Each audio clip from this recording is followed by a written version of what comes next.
Rise, shine, and give God the glory. This is the day that the Lord has made. Let us rejoice and be glad in it. On today, we are going to have a wonderful guest, Miss Keiko. She has a law office, and she's going to help us out with family law and child support. The holidays are coming. There's taxes. There's all sorts of things that we are not familiar with. So she's just going to fill in those gaps for us and let us know what we really don't know. Because you go to these law offices and you never know if they're telling you something just to collect some extra income from you. So we're going to hear it from her today. She's a well-trusted person in the Austin and Central Texas area, also has an office here in Harker Heights. Welcome, Ms. Keiko. Thank you. I'm glad to be here. Glad. We're so glad to have you. So tell us about the services that you offer when you say, you support families and in the midst of divorce with child support. How does that system work? So any dysfunctional issue in a family and even some functional issues like the issues of adoption, conservatorship, guardianship, things of that sort, come into play with family law, but the majority of family law cases are surrounding divorce and child custody issues where people are having disputes over how to raise their children, where they should be raised, who should be the primary parent, what visitation should be. That's most of my caseload. But then, of course, we have attorney general cases. A lot of our community is serviced by the attorney general if they are not in a position to afford a private attorney. So that brings issues of visitation and custody as well, and child support, of course. And then also I do step-parent adoption. So that's one of my favorite types of cases, making families whole with children who have absent mothers or fathers, and they have these mothers and fathers who are remarried and want to make their family whole. We do step-parent adoption, so that's a great thing. And then, of course, sometimes in families there are assaults and needs for things like protective orders, restraining orders, other protective measures that we do at our law office. And then simple things, power of attorneys to be able to make decisions for people that need help. Like sometimes you need a medical power of attorney because you're no longer able to be able to make decisions for yourself, or mental incapacities or just physical weaknesses, and you need someone to sort of step in and make legal decisions for you.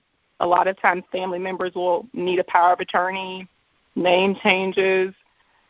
A lot of times people already have a court order and they want to enforce them, so they need to enforce orders because they're not being followed. And so some people come to me already with a court order, but they want the court to enforce it, to make something happen that's not happening that should be.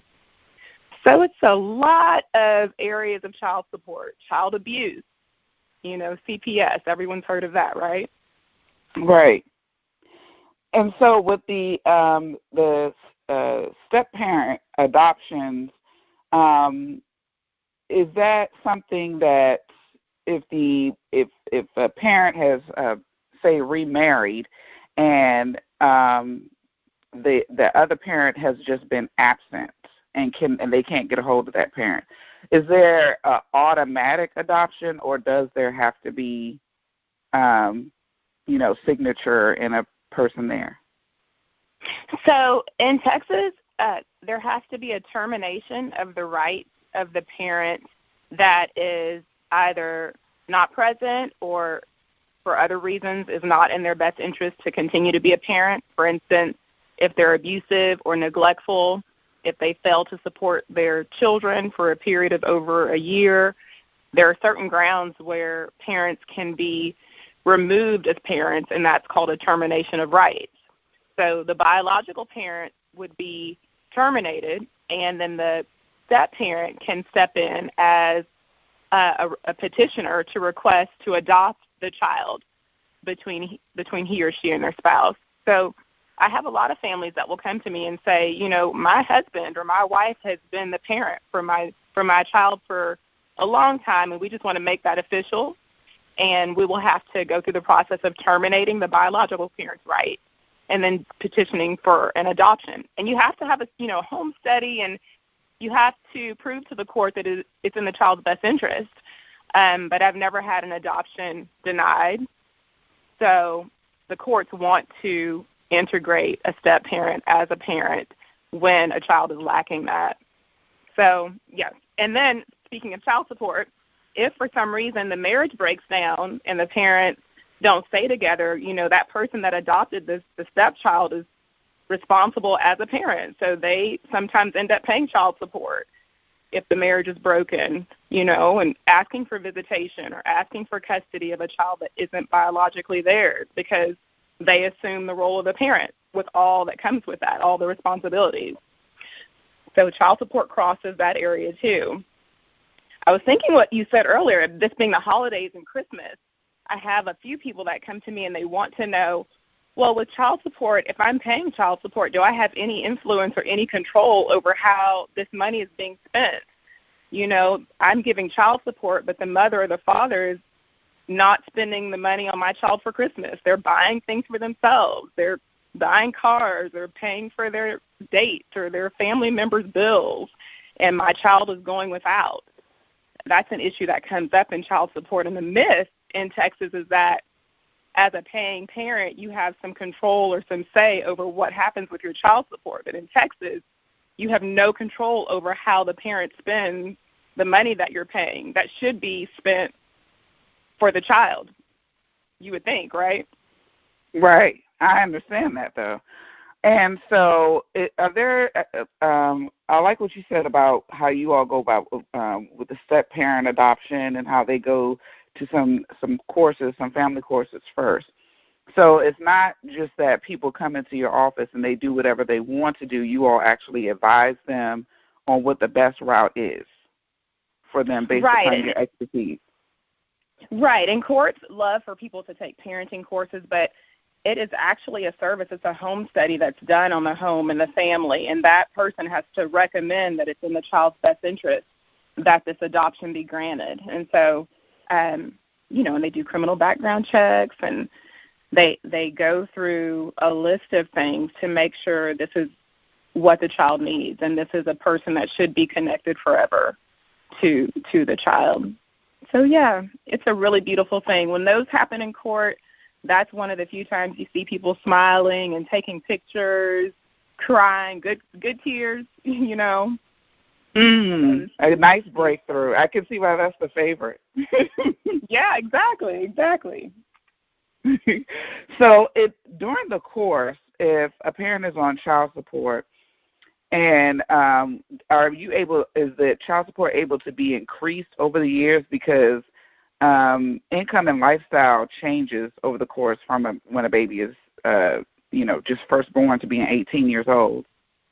Or does it go to 21? You're so right. Yeah, that's so true. And for the most part, child support is based on, in Texas, the amount of income the paying person brings in. So if that person makes the same amount of money when the child is 2 years old, their child support would be set.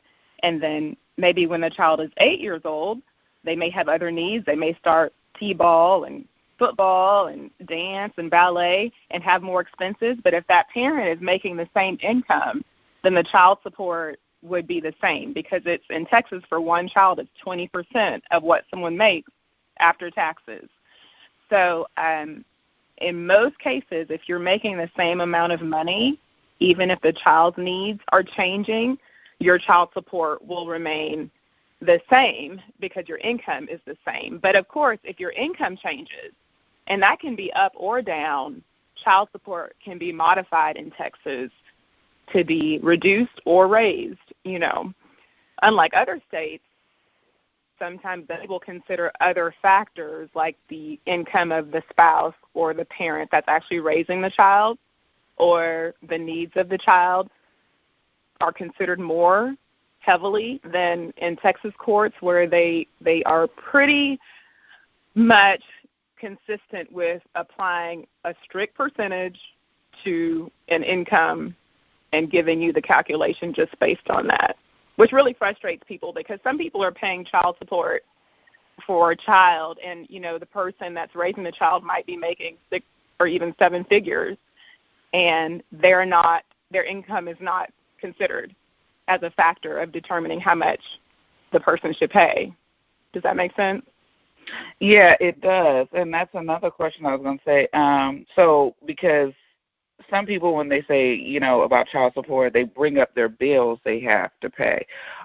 Is that something that they can bring in to reduce it, or do they maintain and stick with just what 20% is? Are they able to bring in their rent bills and say, I have a rent, I pay this and that, so I shouldn't have to pay a lot for my child? That comes up all of the time, and unfortunately for people that do have extended themselves with debt or bills or other obligations, the court is not inclined to reduce someone's child support based on their financial debts or liabilities.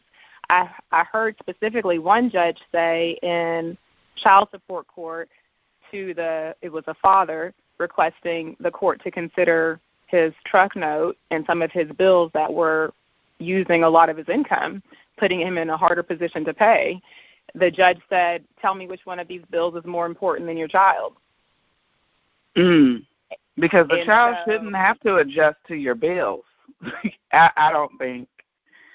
Yeah, so a lot of people, they are sued for child support and they already have money allocated toward the lifestyle that they were living, and they maybe have a child, and now 20% of their income needs to be allocated toward the parent of the child, and sometimes it really does cause people to have to make significant changes in their financial obligations because, most people know that child support, if you're working, will come directly out of your pay before you get it, just like your taxes. So you have to adjust. Yeah, and so do they automatically do blood testing, DNA testing? No, they don't automatically do blood and DNA testing, but you have the right to request that, and it will be granted if you ask for that. So there are some presumptions of paternity in Texas. For instance, if you're married and you have a child, the husband is presumed to be the father. So if you don't ask for a DNA test, the court will assume because you're married, you're the father. So a lot of times if you represent, or if I'm representing someone and they have any questions, then we have to file a motion to ask the court to grant DNA testing, and the court will do that.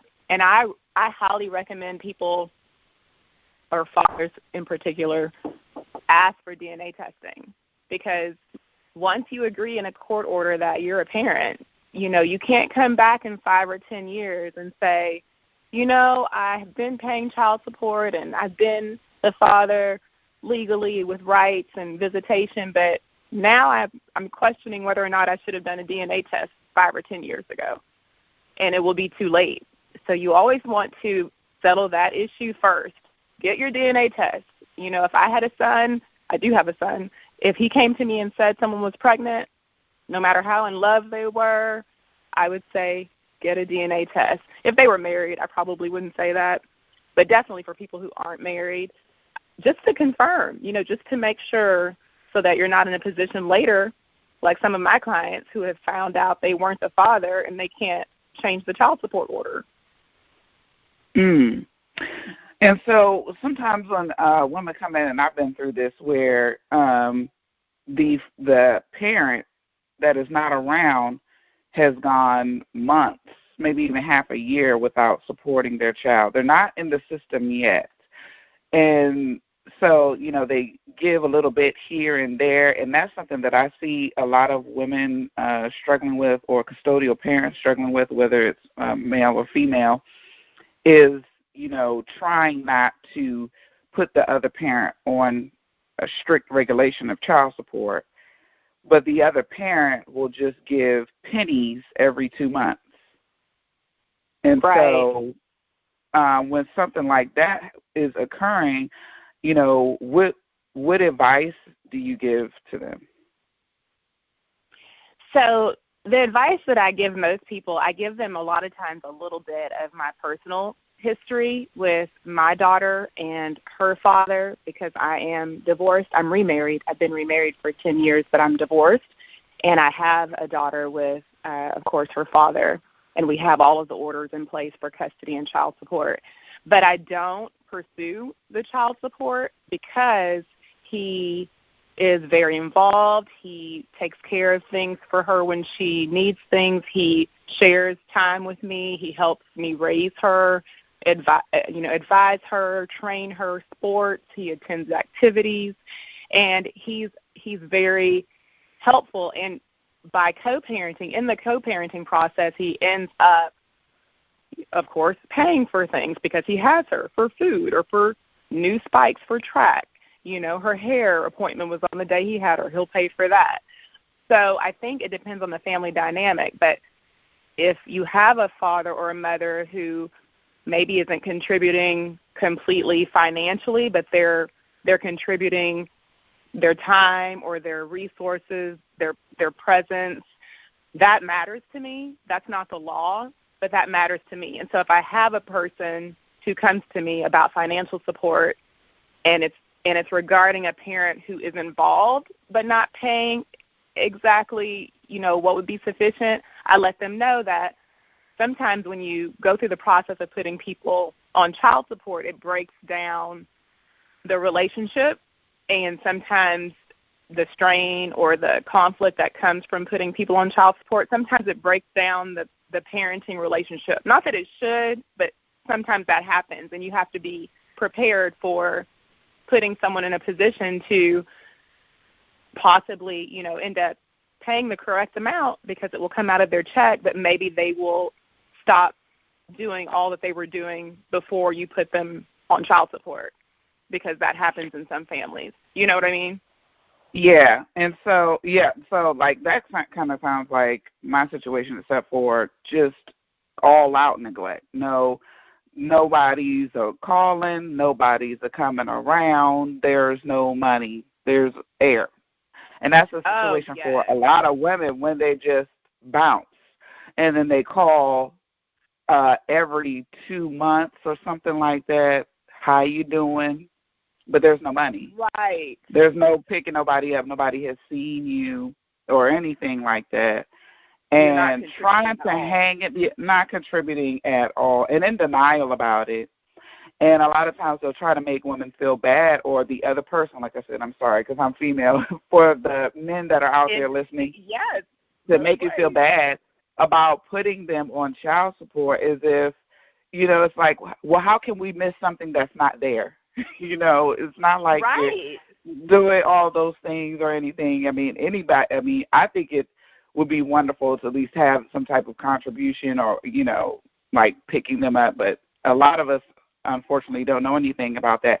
And unfortunately, some of them are in the military. We're talking about, I was a single parent in the military going through that. Right. So some young women who are, in the military, and they're already away from their families and in a new environment as it is, and now here you end up, on your own with a whole nother struggle in what's supposed to be a family environment. So no, definitely in those situations, if someone is not helpful, is not contributing, and you put them on child support, then at least you're guaranteed that financial increase so that you can use that to, help support the things that your child needs at the time, since you don't really have any other support system flowing from that parent.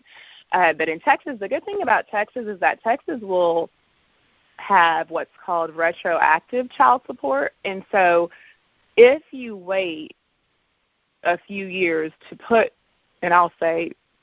someone on child support, but to file a motion to request child support be ordered, then the court will allow you to ask for up to 4 years back child support in addition to current child support going forward. So if you have a child that's 1, 2, 3, or 4, and you've never asked for child support and you decide you want to go, then when you file, the court will allow you to recover the previous 4 years of child support that was due to you.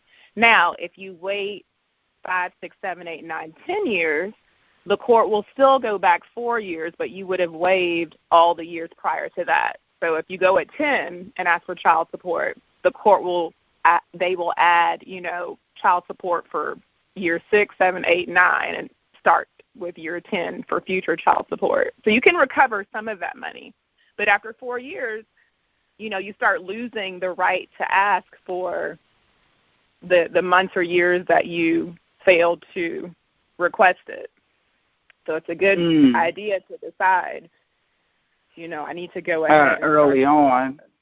Yeah. And I would say look at their patterns, people, if, they keep saying things like, I ain't got it right now, they don't have it. Yeah. Stuff like that is what you come across, and, or I have to pay this bill and that, and they're not really concerned about you having to pay the bill and support the child. Then I give people a little leeway about 2 months, and then I'm like, it looks like you're not going to, you're taking advantage. Right, right. Or you need legal help, the legal system needs to step in, and nobody really wants, to have to go through that, but that's why you have people here, like, the way that you work with people, you help them make a smooth transition with these types of things and educate them about it.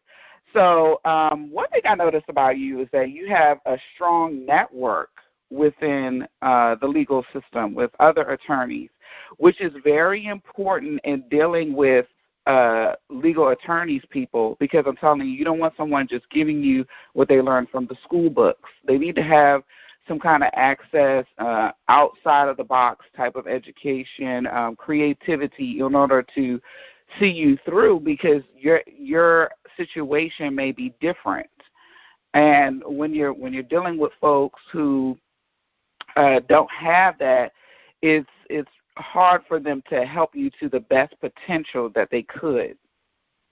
That's very true. And yes, it's very true. And a lot of clients, when they see that you're connected with other lawyers, they misconstrue that as something that would be negative. So when they see that you are friendly or professional with attorneys that are on the opposing side of the case or other attorneys in the courtroom, they perceive that as a hindrance to you being able to advocate for them zealously and represent them to your fullest potential. But it actually helps to have a working relationship with the other attorneys in the area, because you can, in many cases, settle things without going through the whole extent of the litigation process. You can settle things before a long, drawn-out trial, which, of course, is a lot more money.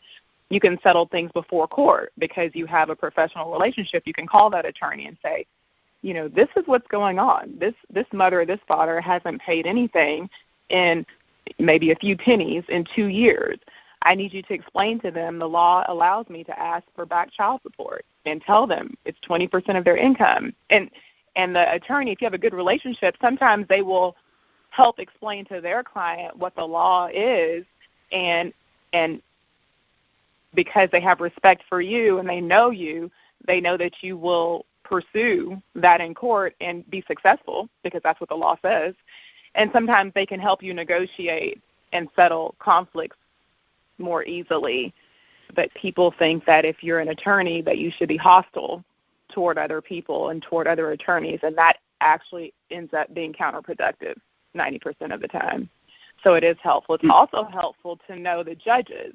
So I was given my firm by the grace of God first, but because he put that in the heart of a judge who is now a judge. At the time she was an attorney, but she offered her practice to me, and then she became a judge in Bell County. And because of this relationship, just having worked with her in the courtroom and having known her and discussed case law with her and interacted with her, she ended up leaving me the law firm, and now I practice in front of her. And so when I have clients, I know her. I know her preferences, to an extent, not fully, but I can give them a lot more insight into what I think she might do, and that helps me counsel people or direct people and advise people before the trial. So it's very helpful to be friendly, to be professional, and to network, like you said. That is really good. I'm so glad that you are here on this show today. I think this is one of the most really important discussions that we've had on this show. It's one of those life-changing topics. And if you all are listening, I'm going to have her information, also one of her videos. I'm going to post it onto my social media. I'm going to try to get it off of your website.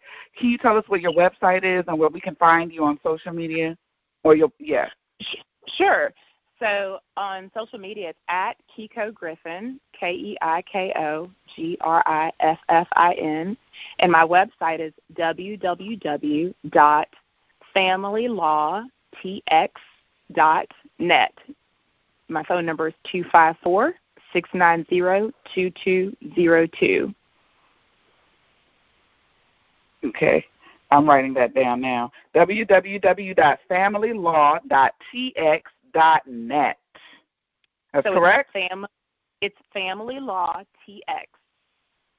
Okay. familylawtx.net. Right. Perfect. So everybody has that, and then you're going to get to see her on my social media. She's going to be on my Instagram, and she's going to be on my Facebook.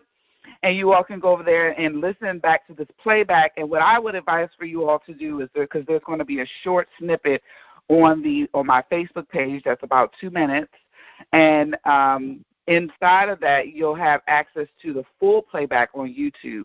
You can right-click on that and share it with your friends. You can copy and paste it and send it as a text message to your family members, whoever you know that's going through something that would need this valuable information. Maybe you need to sit down with your spouse if you're going through a divorce right now, or your husband if you all are planning on adopting a child together, or you need to, sit down if you are, alone as a single person, sit down with your leadership or mentor, whoever will assist you, and listen to this full playback so that you can take the nuggets and be able to, when you call her, you know where to go from there. That sounds good? Absolutely. Yes, and be sure to mention this, and I will give you a free consultation. Just mention the show, mention Priscilla, and I will give you a free consultation. Okay, so see now you better call now.